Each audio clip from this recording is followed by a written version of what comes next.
गुजरातच्या अहमदाबादमध्ये झालेल्या दुर्दैवी विमान अपघातात इरफान शेख या 22 वर्षाच्या क्रू मेंबरचाही दुर्दैवी अंत झाला। इरफान हा पिंपरी चिंचवडच्या संत तुकाराम नगरमध्ये राहिला होता। आजी आजोबा, आई वडील, भाऊ असं कुटुंब असलेला इरफान 2 वर्षांपासून एअर इंडियामध्ये कामाला लागला होता। अतिशय मनमिळाऊ स्वभाव असलेला इरफान नुकताच ईदसाठी घरी सुद्धा जाऊन आला होता। त्याच्या जाण्यामुळे त्याच्या नातेवाईकांना खूप धक्का बसलाय। त्याचा मृतदेह लवकरात लवकर मिळावा अशी मागणी त्याचे नातेवाईक करतायत। त्यांच्याशीच बातचीत केली आहे आमचे प्रतिनिधी नाझिम मुल्ला यांनी।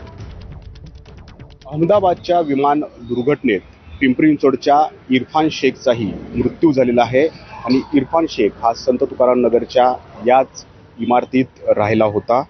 तो एअर इंडिया या कंपनीचा क्रू मेंबर होता।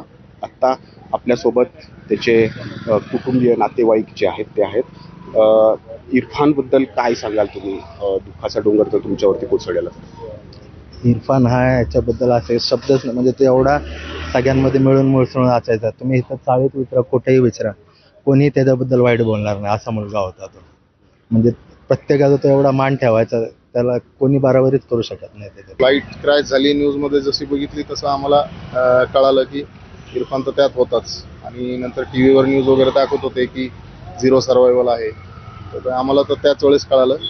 मग त्याचे आई वडील आणि त्याचा मोठा भाऊ संध्याकाळच्या फ्लाईटनी अहमदाबादला पोहोचले।